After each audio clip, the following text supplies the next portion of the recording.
Bun മസ്കയല്ലേ trend. നമുക്കൊന്ന് bun maska തയ്യാറാക്കി നോക്കിയാലോ. അതിനായിട്ട് ഞാൻ പ്ലെയിൻ 4 ബണ്ണ് എടുത്തിട്ടുണ്ട്. കൂടാതെ 2 ടേബിൾ സ്പൂൺ പഞ്ചസാര, ഒരു ചെറിയ പാക്കറ്റ് പാൽപ്പൊടി എടുക്കുന്നുണ്ട്.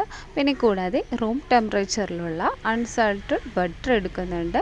2 ടേബിൾ സ്പൂൺ പാലെടുക്കുന്നുണ്ട്. വളരെ എളുപ്പത്തിൽ തന്നെ നമുക്കിത് തയ്യാറാക്കാം കേട്ടോ. ഇനിയിപ്പോൾ പ്ലെയിൻ ബണ്ണ് എടുത്ത് ഇതേപോലെ കട്ട് ചെയ്ത് കൊടുക്കുക. ഇനി ഒരു പാത്രത്തിൽ ബട്ടർ എടുത്തിട്ട് റൂം ടെമ്പറേച്ചറിലുള്ള ബട്ടർ തന്നെ ആവണം കേട്ടോ. ബട്ടർ എടുക്കാം. പാൽപ്പൊടി ഞാൻ ചേർത്തിട്ടുണ്ട്. നല്ലോണം ബ്ലെൻഡ് ചെയ്ത് കൊടുക്കാം. പഞ്ചസാര ഞാൻ മിക്സിയിലെടുത്ത് പൊടിച്ചെടുത്തിട്ടുണ്ട്.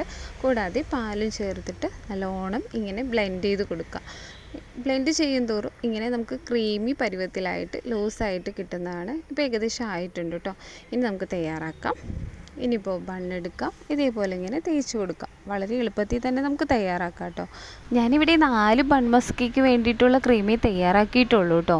ഇതേപോലെ തന്നെ ഷുഗർ താല്പര്യമില്ലാത്തവർക്കാണെങ്കിൽ ബട്ടറും വളരെ കുറച്ച് മിൽക്ക് മെയ്ഡും കൂടി ചേർത്തിട്ട് ബ്ലെൻഡ് ചെയ്തും എടുക്കാവുന്നതാണ്. അപ്പോൾ വളരെ പെട്ടെന്ന് തന്നെ തയ്യാറായിട്ടോ.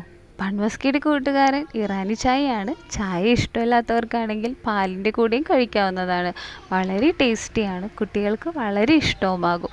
വളരെ എളുപ്പത്തിൽ തയ്യാറാക്കാൻ വേണ്ടി പറ്റുന്നതുമാണ്. എല്ലാവരും ഒന്ന് ട്രൈ ചെയ്യാം. താങ്ക്